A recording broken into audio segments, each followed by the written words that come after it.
비가 오나 눈이 오나 항상 가야 된다는 거. 아침밥은 못 먹어요. 솔직히 요새 기사분들이 또 수작업을 안 하려고 하거든요. 저희가 한번 이제 고정차를 받는다고 한번 받은 적이 있는데 그분이 딱 이 일을 하루만 딱 해보시고 그 다음부터 연락이 안 되는 거예요.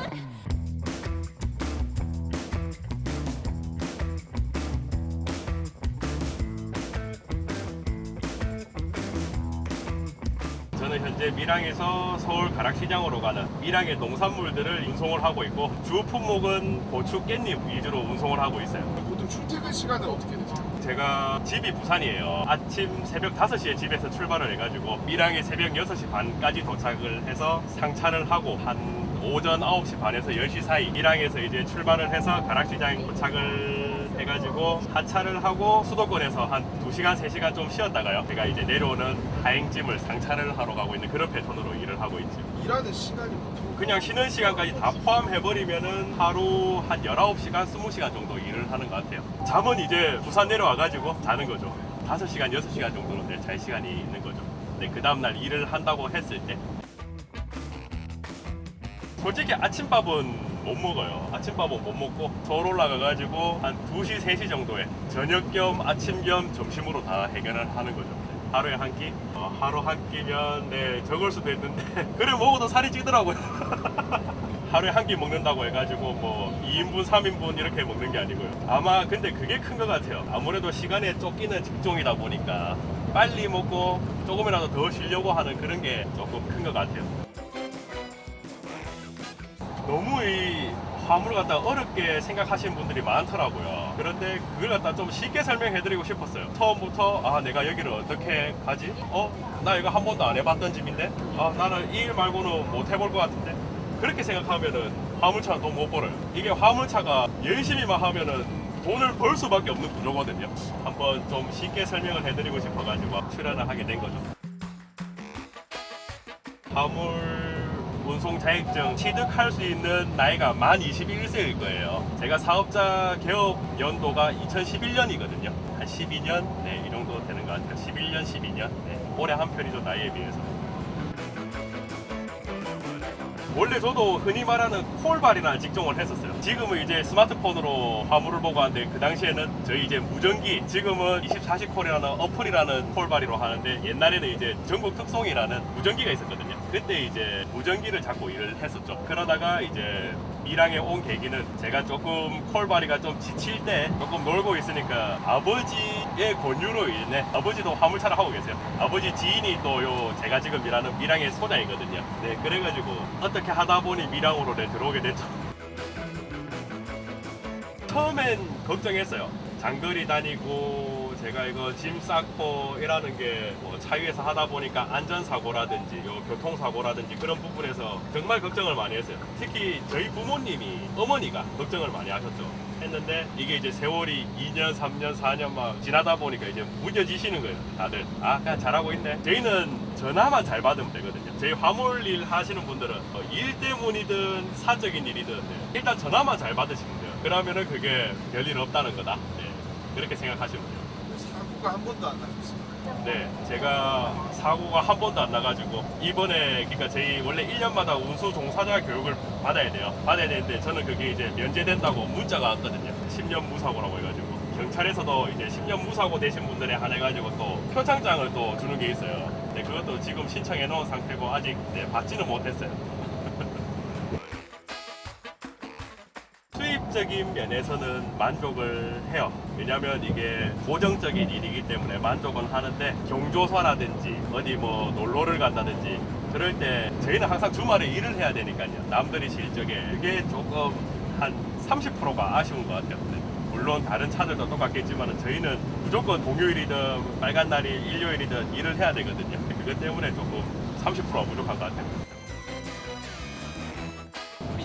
좋은 점, 일이 꾸준하게 연결이 되면서 이런 말을 좀 하면 좀 그렇긴 한데 이게 농산물 자체가 비과세예요. 비과세. 그래서 세금이 안 잡혀요. 일 자체가. 그 부분이 가장 조금 큰 메리트라고 볼 수가 있죠. 비가 오나 눈이 오나 항상 가야 된다는 거. 제가 일을 하다가 빠지면 대체 차량이 조금 힘들어요. 이게 수작업을 하다 보니까 솔직히 요새 기사분들이 또 수작업을 안 하려고 하거든요. 그것 때문에 대체가 조금 힘들어요. 거기서도 제일 젊으시잖아요. 그쵸? 이 사람들이 정말 잘못된 생각 중에 한 개가 젊으면 고장이 안 날 것이다. 그런데 그것도 아니에요, 솔직히. 젊은 사람도 힘들고 피곤하고 똑같아요. 똑같은데 다만 회복 속도가 좀 빠를 뿐이지 고장 안 난다는 건 내가 말도 안 되는 일이에요. 네. 저희도 좀 쉬어가면서 해야 돼요. 제가 한번 이제 고정차를 받는다고 한번 받은 적이 있는데 그분이 딱 이 일을 하루만 딱 해보시고 서울에 하차하시고 그 다음부터 연락이 안 되는 거예요. 그래서 다들 그냥 일이 힘들어가지고 그냥 한번 해보고 도망갔구나. 그렇다고 해갖고 뭐 운송료 지급 안 하고 그런 건 아니고요. 드릴 건 드리고. 네. 제가 그러니까 큰 애가 어릴 때까지만 해도, 그러니까 돌 되기 전까지만 해도 사회인 야구를 매주 토요일마다 거진 안 빠지고 했었어요. 한 5년, 6년간요. 그렇게 했는데 이제 큰 애가 크고 둘째를 가지면서 이제 시간이 안 되더라고요. 주말마다 나가서 뭐 사진도 찍어야 되고 큰 애 데리고 나와가지고 뭐 킥보드도 타야 되고 저희 시간이 없어지더라고요. 그래가지고 이제 사회인 야구 감독님한테 말씀을 드렸죠. 애기 좀 키우고 오겠습니다. 그래 너무 늦게는 복귀하지 마라. 언제든지 선수 명단에 있으니까 시간 나면 와가지고 하고 가고. 그래 그만뒀죠. 이제 10년 동안 했던 깻잎을 제가 요 바쁜 시즌 끝나는 거와 동시에 저도 이제 그만두기로 했죠. 일단 그만두고 일주일은 그냥 차를 세워두고 놀 거예요. 아무것도 안 하고 그냥 집에서 놀고 뭐 나가서 놀고 가족들하고 같이 시간을 보낼 거예요. 다 놀고 난 다음에 저도 이제 흔히 말하는 콜바리, 아마 콜바리를 할 것 같아요. 콜바리 하면은 물론 뭐 짐에 대한 스트레스를 저도 받을 거라고 생각은 하는데 조금 자유롭잖아요. 자유로워지는 이 이제 생활 패턴이 되어버리니까 제가 이제 뭐 주말에 놀러를 뭐 금, 토, 일, 3일을 가야 된다 이러면은 월, 화, 수, 목 탄력적인 근무가 가능을 하니까 그렇게 열심히 일하고 나머지 또 가족들과 또 시간을 또 보낼 수 있고 그렇게 해서 결정을 하게 된 거죠. 그럼 콜바리를 하시게 되면 사회인 야구를 할 수 있는 여건이 될 것 같아요.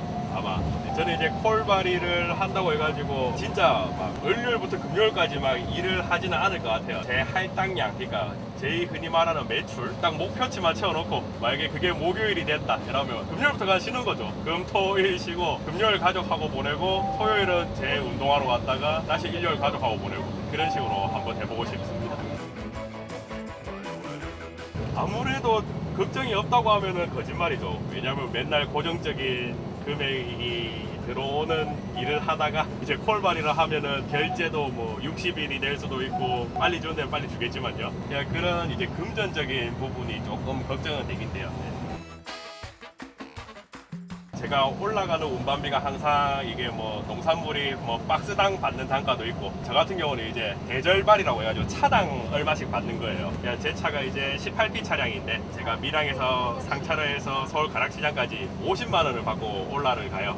올라갔다가 하차를 하고 내려오는 집은 이제 수량이 그때그때마다 틀린데 항상 뭐 40만 원은 기본으로 깔리고요. 많이 실으면 뭐 45만 원, 50만 원까지. 그러니까 항상 왕복 90은 보장이 되어 있어요. 근데 지금 뭐 높은 가격이라 볼 수도 있는데 지금 이제 너무 기름값이 비싸가지고 어중간한 금액이라고 좀 보실 수도 있어요. 주변 지인을 통해 가지고 뭐 가면은 한 80%는 그냥 괜찮다고 저는 생각을 해요. 그 20%가 그 지인이 나쁜 거지 한 80%는 괜찮다고 보는데 아무것도 모르시는 분들이 대기업 고정 물량이다 뭐 예를 들어서 뭐 어디 고정 물량이다 해가지고 진짜 말도 안 되는 금액으로 차를 사는 사람들이 있어요. 말도 안 되는 금액으로 차를 사는 사람들이 있는데 진짜 그런 거 볼 때마다 이 내 일이 아닌데 조금 우라통이 터지더라고요. 굳이 저런 자리를 저 돈 주고 사나? 이런 이제 생각으로 진짜 그런 자리는 얼마든지 제 차를 사가지고 뭐 콜바리를 하다가도 고정으로 들어갈 수 있는 그런 자리거든요. 이제 근데 그런 자리를 뭐 프리미엄을 뭐 3천만 원, 5천만 원 더 써가면서 이렇게 들어가신 이제 뭐 흔히 말하는 분양이죠. 분양 업체를 통해 가지고 일을 하시는 분들 보면은 조금 안타까워요. 그러니까 그런 부분들을 좀 조심을 하시고 지금은 너무 시기가 안 좋아요. 기름값이 저도 오늘 이제 주유소에서 들었는데 2,500원까지 올라간다 하더라고요. 리터당 경유가. 그러면 쉽게 설명해가지고 기름 200리터 써버리면 50만 원이 날아가는 거예요. 기름으로. 그러면 도로비 밥 사 먹고 이것저것 해버리면 할부 뭐 보험료 이런 거 싹 다 그냥 빼고 그냥 순수하게 하루에 그냥 서울 왔다 갔다 하는데 60만원 그냥 써버리는 거예요, 경비로. 그러면 이게 매출을 뭐 내가 100만원을 한다, 의미가 없는 거예요, 정말. 요 지금 시기가 너무 안 좋으니까 요 시기를 지나서 네, 좀 했으면 좋겠다, 새로 하시는 분들은. 지금 기존에 하고 계시는 분들은 어떻게 해서든 이 시기를 잘 넘어갔으면 또 좋겠고요.